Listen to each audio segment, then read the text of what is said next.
Hi, I'm Adrienne Williams-Octalien, Director of the Office of Disaster Recovery, and welcome to another edition of Recovery Roundup.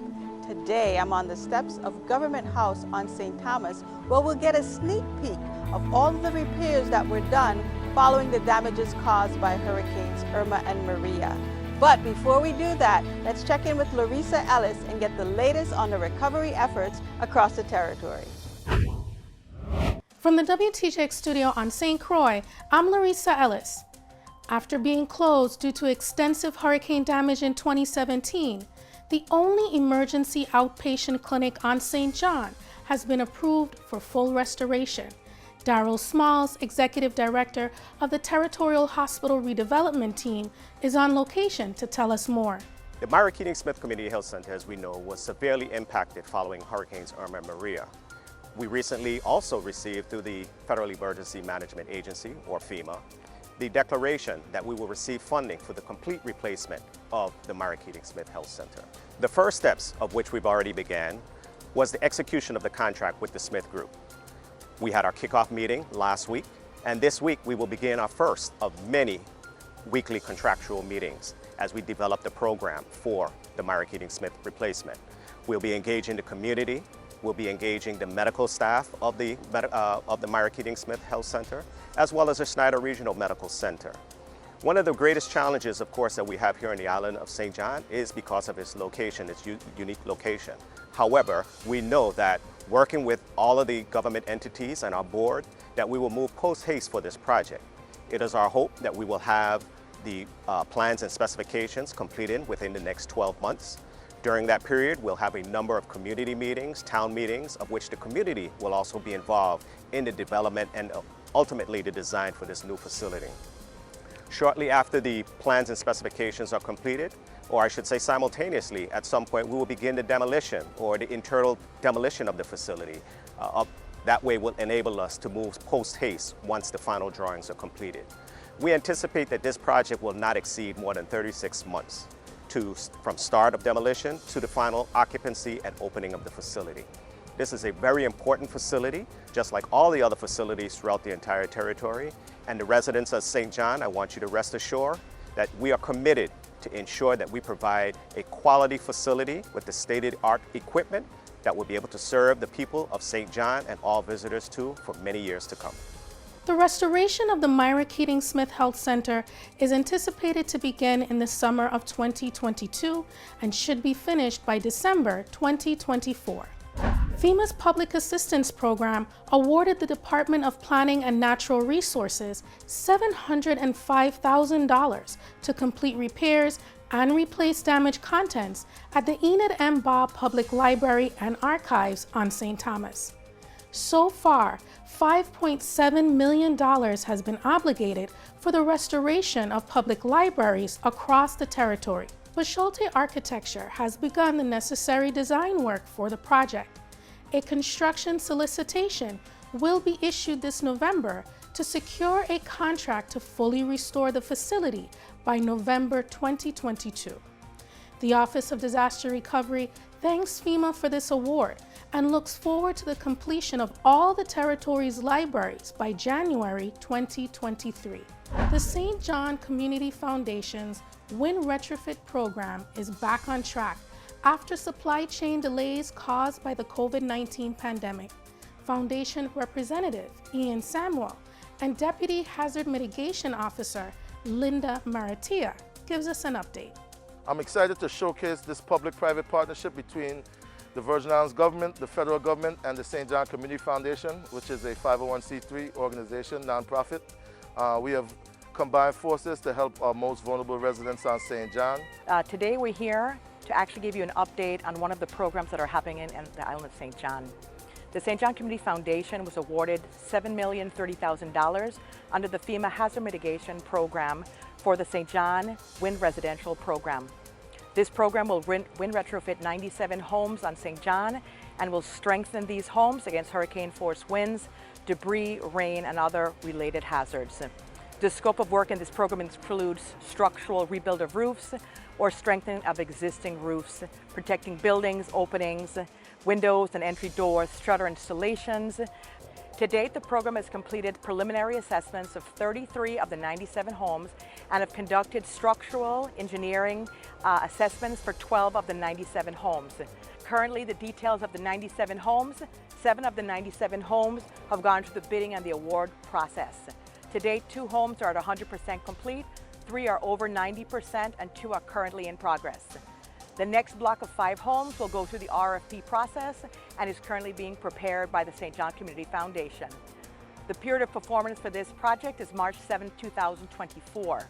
This program is a perfect example of the partnership between the federal government, the territory, and a private nonprofit organization, all working together to make the community safer, stronger, and more resilient. The Virgin Islands Department of Education has completed its first demolition project at the Arthur Richards Junior High School in Frederiksted. VIDE architect Chanel Callwood and the president of Consolidated Asphalt and Civil Works, Lawrence Richards, has the details. As you are aware, we're recovering from the devastation wrought by Hurricanes Irma and Myrah, and one of the schools that was destroyed was the Arthur Richards Junior High School. So we're standing on the site of that school, and we did make things safe for the community and for the modular campus, which is behind me, by removing and demolishing the classrooms and buildings that had been destroyed. The work also included asbestos removal, as well as site regrading. We started the project last September and started asbestos abatement around that time as well in October. It took about 5 to 6 months to get the project, all the asbestos completely abated.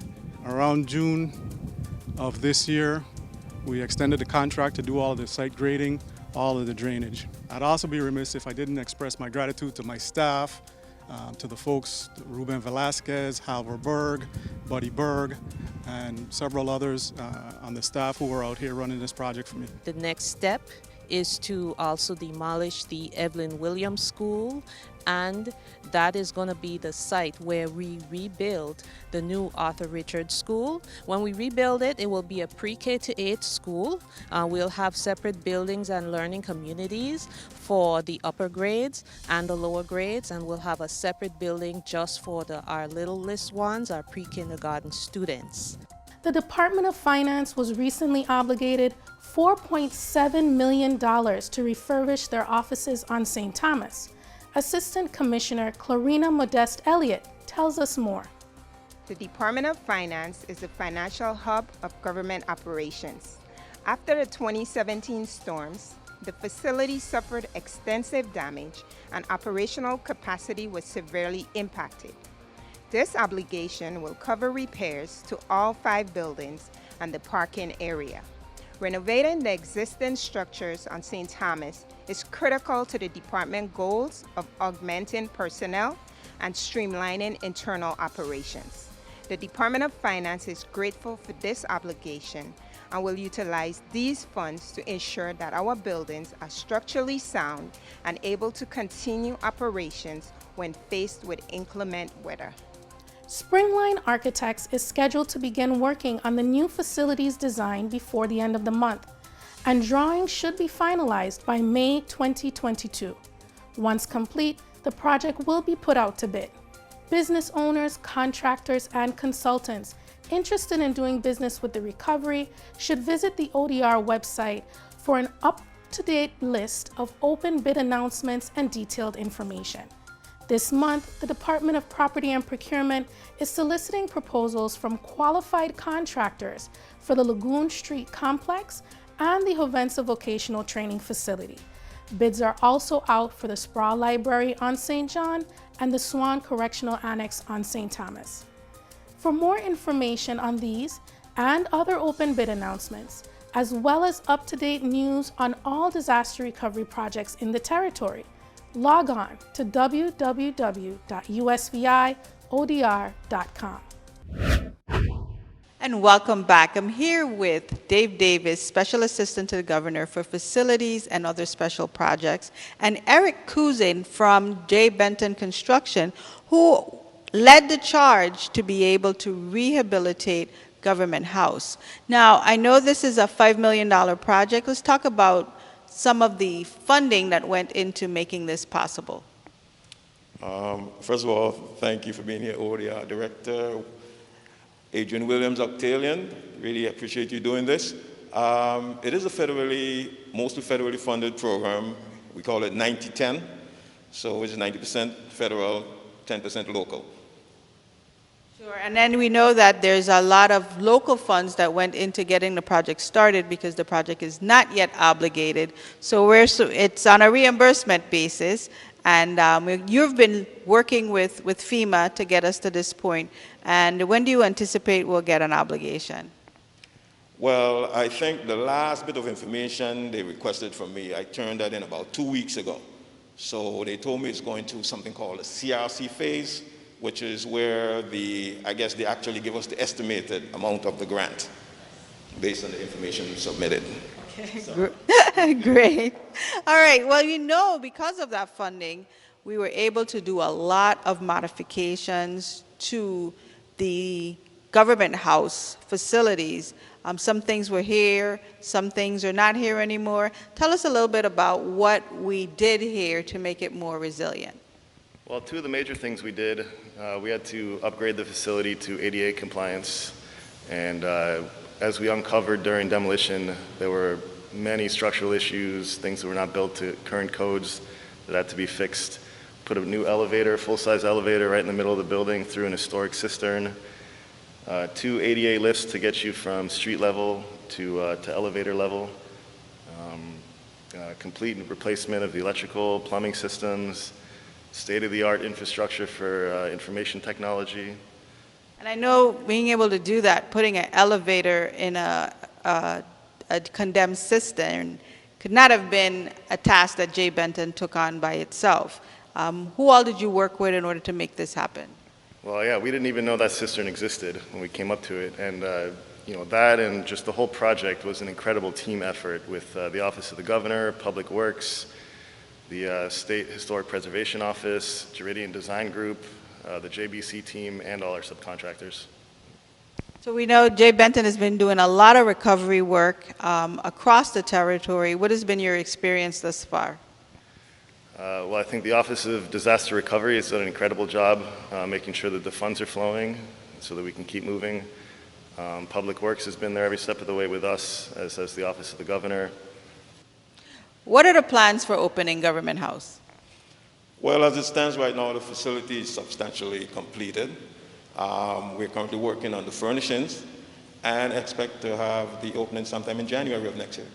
We're definitely looking forward to that. We're going to take you on a little tour of the Government House. It's a sneak peek that you'll get right here on Recovery Roundup. Stay with us. So we're currently in one of the 2 lifts that has been installed in Government House. And how does this work? Yes, so there are 2 lifts that were installed. We have one that takes disabled individuals from the street level to the main floor, and then the one we're standing in right now will take them to the other level, which will allow them to have access to the rest of the building. Yes, so Government House has a lot of stairs traditionally, so we are definitely moving forward to provide access to our disabled residents because, of course, this is the people's house. Absolutely, and also, that's a requirement when you're using federal funds. The building has to be ADA compliant. Excellent. We want to thank FEMA for the additional funds that have been provided in order for us to do so. So continue with us on the journey. So Eric, I know that we did something with the elevator. Tell us a little bit what happened. Well, previously there was a lift, not a full-size elevator, what they call a limited-use elevator that was right where you're standing, went up right through the middle of the stairs. And these days that's not considered ADA compliant. So we had to put a full-size brand new elevator right here. And through that wall was an historic cistern that we uncovered that nobody knew was there before. And so we had to support the structure to allow us to put the shaft in and maintain the integrity of that cistern for cultural resources. This is a lot of what we've been done here just to make sure that there's resilience. We've made Government House a lot stronger. Let's continue on the tour. So where are we now? So we're currently in the ballroom area. This is the receiving area here on my right, and this is the main ballroom. As you can see, the chandeliers, they were all refurbished. Nothing new here, all refurbished, historical. Okay. Nothing old here at all. Okay. And this is the cabinet hall? This is the main conference room and also the dining area. Nicely done.